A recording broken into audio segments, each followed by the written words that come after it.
The Mysterious Mansion by Honore de Balzac.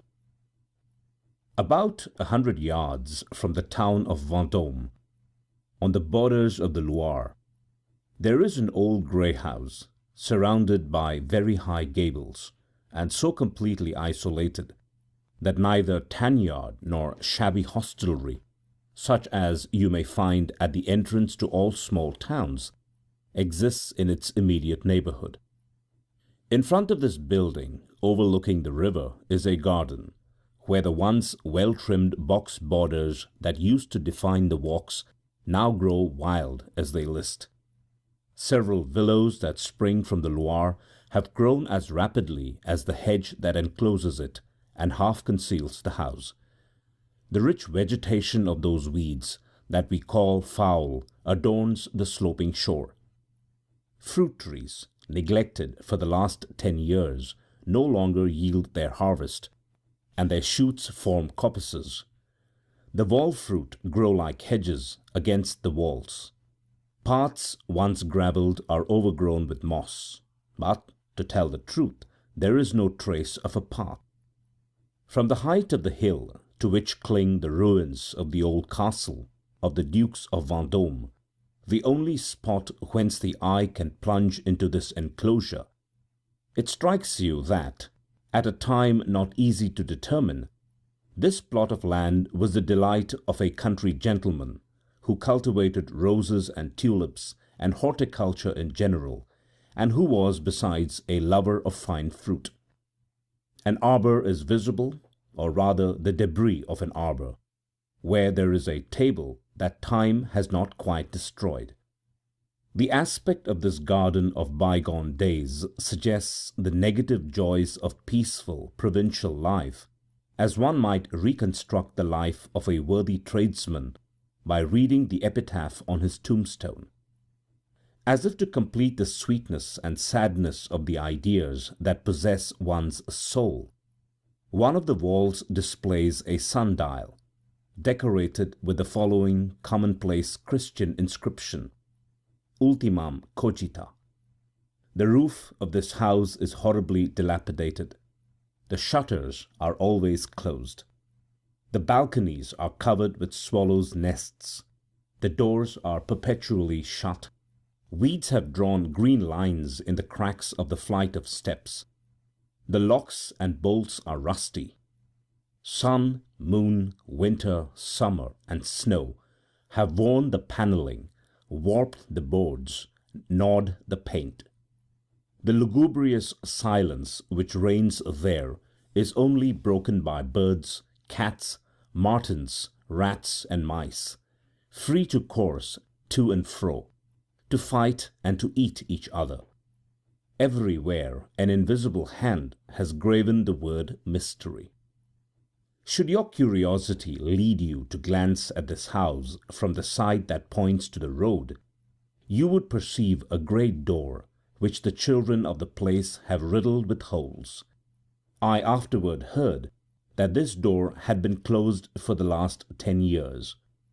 Through the holes broken by the boys, you would have observed the perfect harmony that existed between the facades of both garden and courtyard. In both the same disorder prevails. Tufts of weed encircle the paving stones. Enormous cracks furrow the walls, round whose blackened crests twine the 1,000 garlands of the pellitory. The steps are out of joint. The wire of the bell is rusted. The spouts are cracked. What fire from heaven has fallen here? What tribunal has decreed that salt should be strewn on this dwelling? Has God been blasphemed? Has France been betrayed? These are the questions we ask ourselves, but get no answer from the crawling things that haunt the place. The empty and deserted house is a gigantic enigma, of which the key is lost. In bygone times it was a small fief, and bears the name of the Grande Bretèche.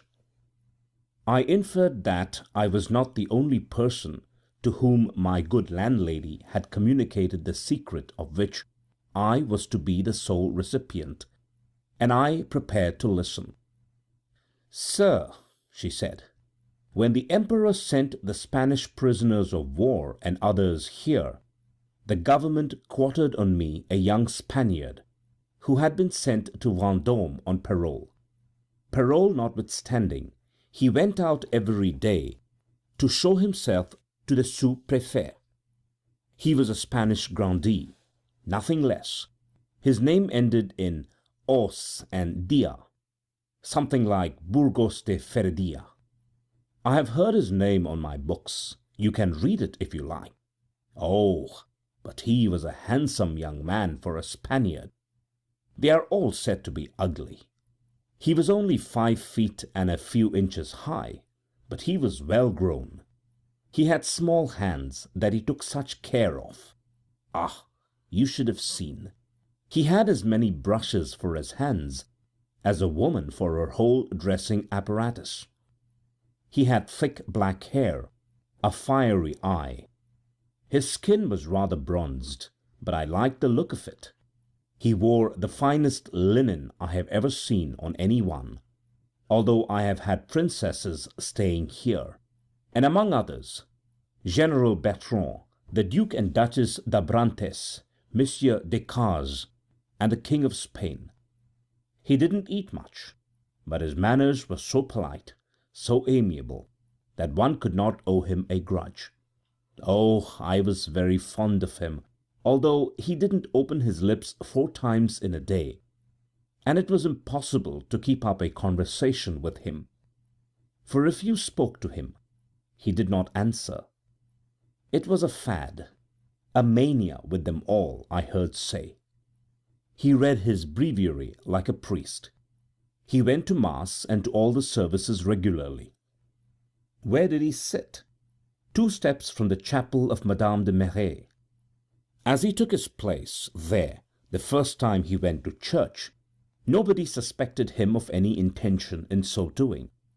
Besides, he never raised his eyes from his prayer-book, poor young man. After that, sir, in the evening he would walk on the mountains among the castle ruins. It was the poor man's only amusement. It reminded him of his country. They say that Spain is all mountains. From the commencement of his imprisonment he stayed out late. I was anxious when I found that he did not come home before midnight, but we got accustomed to this fancy of his. He took the key off the door, and we left off sitting up for him. He lodged in a house of ours in the Rue des Cassines.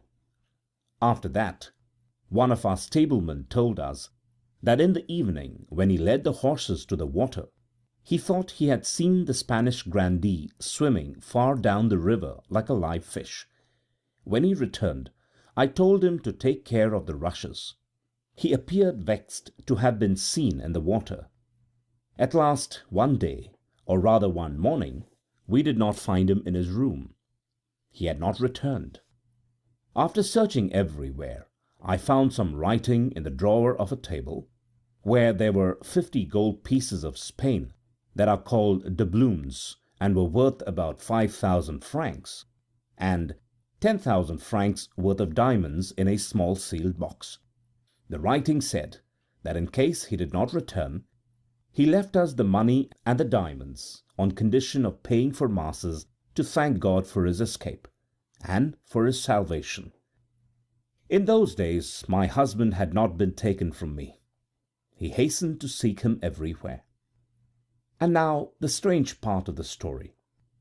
He brought home the Spaniard's clothes that he had discovered under a big stone in a sort of pilework by the riverside near the castle, nearly opposite to the Grande Bretèche. My husband had gone there so early that no one had seen him. After reading the letter, he burned the clothes, and according to Count Federia's desire, we declared that he had escaped. The sous-prefect sent all the gendarmerie in pursuit of him. But brust, they never caught him. Lepas believed that the Spaniard had drowned himself. I, sir, don't think so. I am more inclined to believe that he had something to do with the affair of Madame de Merret, seeing that Rosalie told me that the crucifix that her mistress thought so much of, that she had it buried with her, was of ebony and silver. Now, in the beginning of his stay here, Monsieur de Federia had one in ebony and silver, that I never saw him with later. Now, sir, don't you consider that I have need no scruples about the Spaniard's 15,000 francs, and that I have a right to them?" "Certainly. But you haven't tried to question Rosalie," I said. "Oh, yes, indeed, sir, but to no purpose. The girl's like a wall. She knows something, but it is impossible to get her to talk." After exchanging a few more words with me, my landlady left me a prey to vague and gloomy thoughts, to a romantic curiosity, and a religious terror not unlike the profound impression produced on us when by night, on entering a dark church, we perceive a faint light under high arches, a vague figure glides by, the rustle of a robe or cassock is heard, and we shudder. Suddenly the Grande Bretêche and all its tall weeds, its barred windows, its rusty ironwork, its closed doors, its deserted apartments, appeared like a fantastic apparition before me.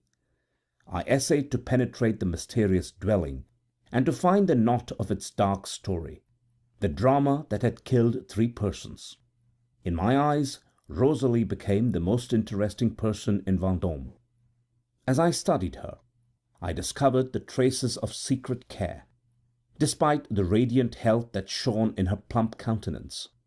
There was in her the germ of remorse or hope. Her attitude revealed a secret, like the attitude of a bigot who prays to excess, or of the infanticide who ever hears the last cry of her child. Yet her manners were rough and ingenuous. Her silly smile was not that of a criminal, and could you but have seen the great kerchief that encompassed her portly bust, framed and laced in by a lilac and blue cotton gown, you would have dubbed her innocent. No, I thought, I will not leave Vendôme without learning the history of the Grande Bretêche. To gain my ends, I will strike up a friendship with Rosalie, if needs be. "Rosalie," said I one evening. "Sir?" "You are not married?" She started slightly. "Oh, I can find plenty of men, when the fancy takes me to be made miserable," she said, laughing. She soon recovered from the effects of her emotion, for all women, from the great lady to the maid of the inn, possess a composure that is peculiar to them. "You are too good-looking and well-favoured to be short of lovers. But tell me, Rosalie, why did you take service in an inn after leaving Madame de Merret? Did she leave you nothing to live on?" "Oh, yes. But, sir, my place is the best in all Vendôme." The reply was one of those that judges and lawyers would call evasive. Rosalie appeared to me to be situated in this romantic history like the square in the midst of a chessboard. She was at the heart of the truth and chief interest. She seemed to me to be bound in the very knot of it. The conquest of Rosalie was no longer to be an ordinary siege. In this girl was centred the last chapter of a novel. Therefore, from this moment Rosalie became the object of my preference. One morning I said to Rosalie, "Tell me all you know about Madame de Merret." "Oh," she replied in terror, "do not ask that of me, Monsieur Horace." Pretty face fell. Clear, bright colour faded, and her eyes lost their innocent brightness. "Well, then," she said at last, "if you must have it so, I will tell you about it, but promise to keep my secret."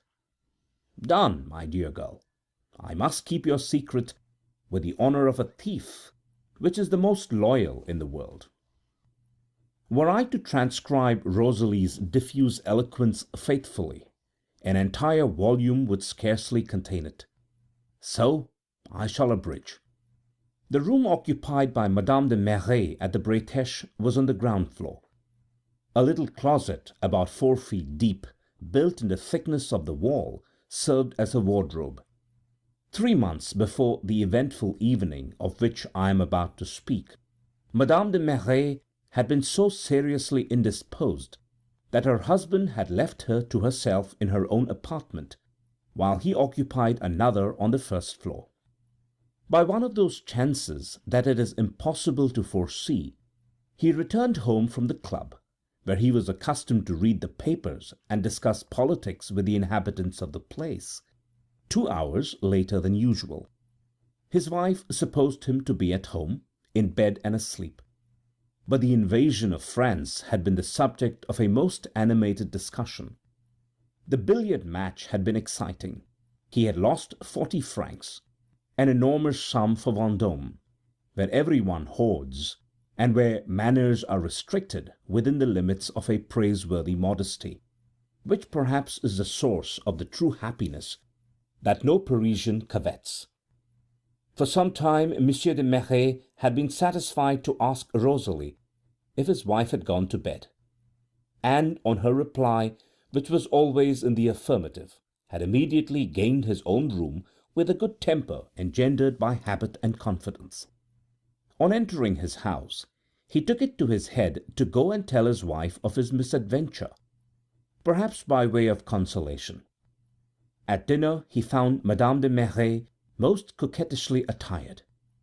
On his way to the club, it had occurred to him that his wife was restored to health, and that her convalescence had added to her beauty. She was, as husbands are wont to be, somewhat slow in making this discovery.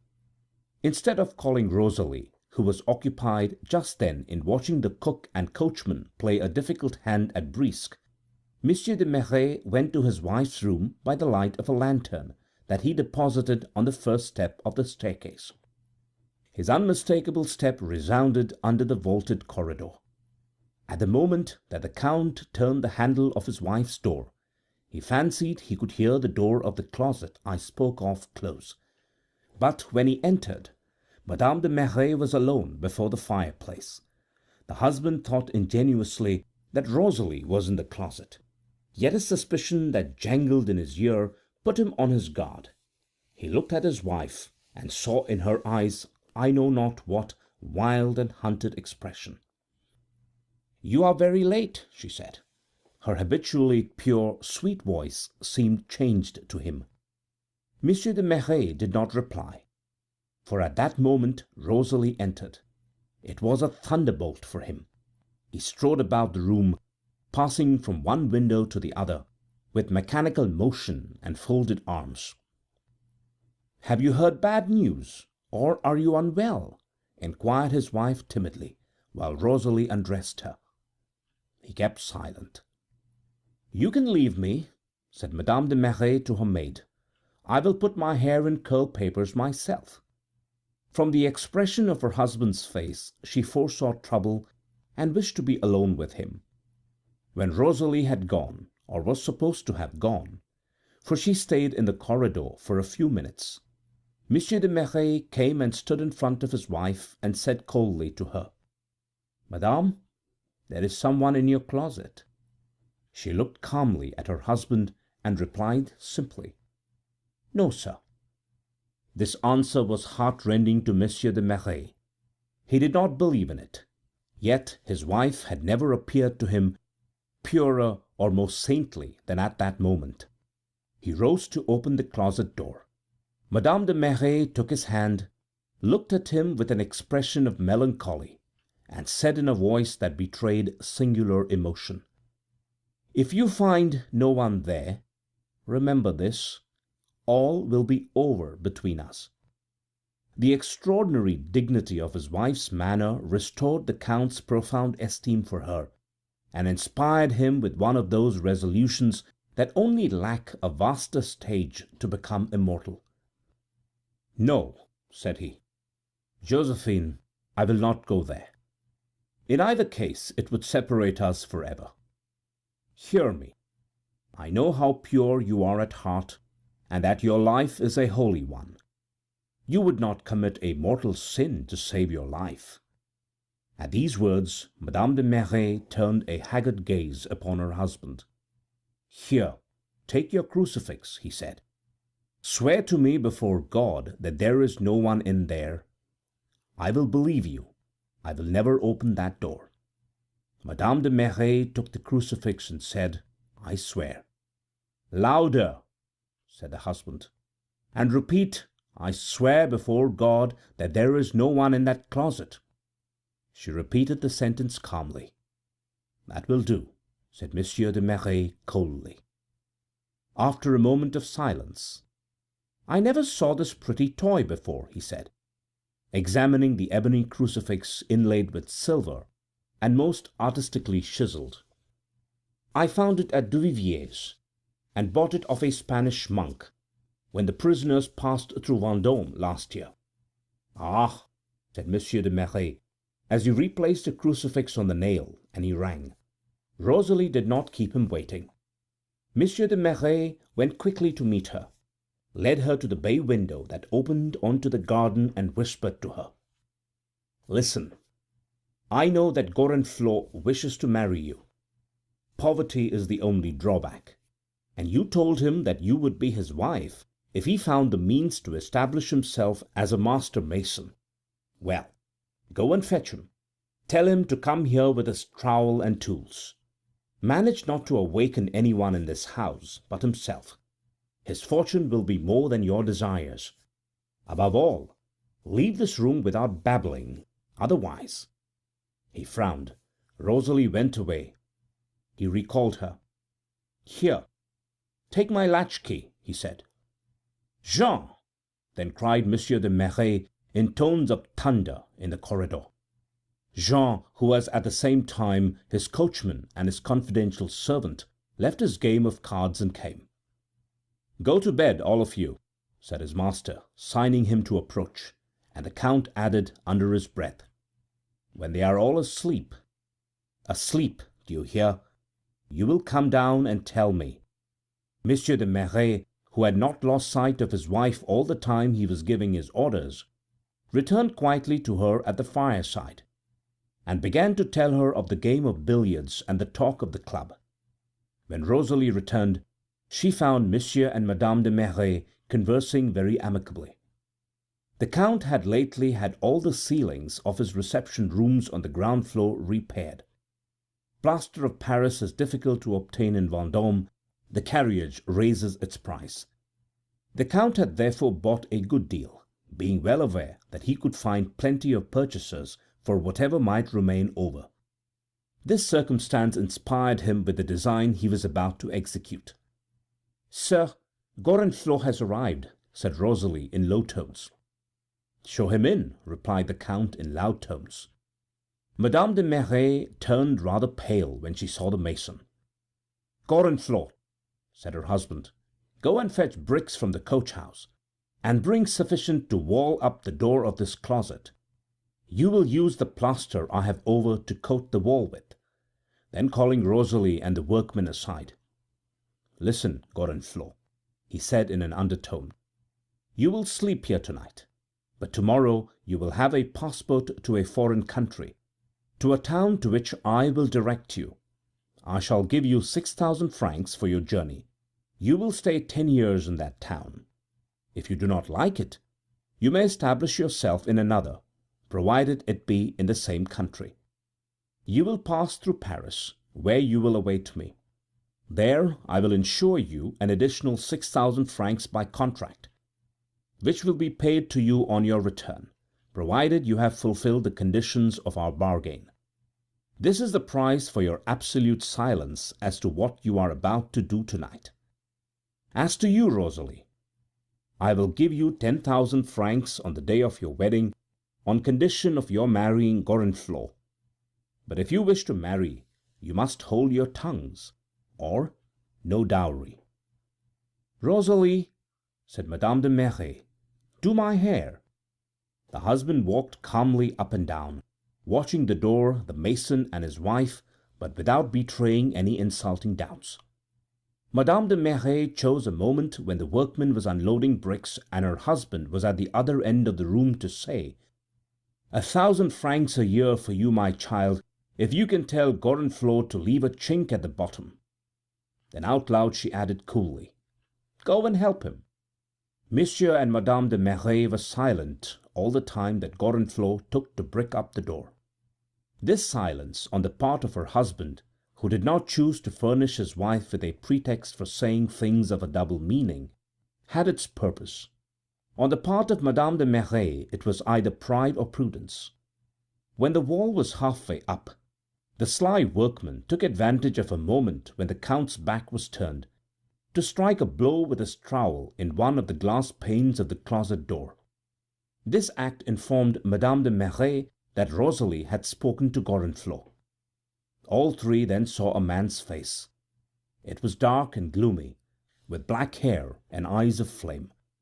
Before her husband turned, the poor woman had time to make a sign to the stranger that signified hope. At 4 o'clock, toward dawn, for it was the month of September, the construction was finished. The mason was handed over to the care of Jean, and Monsieur de Merret went to bed in his wife's room.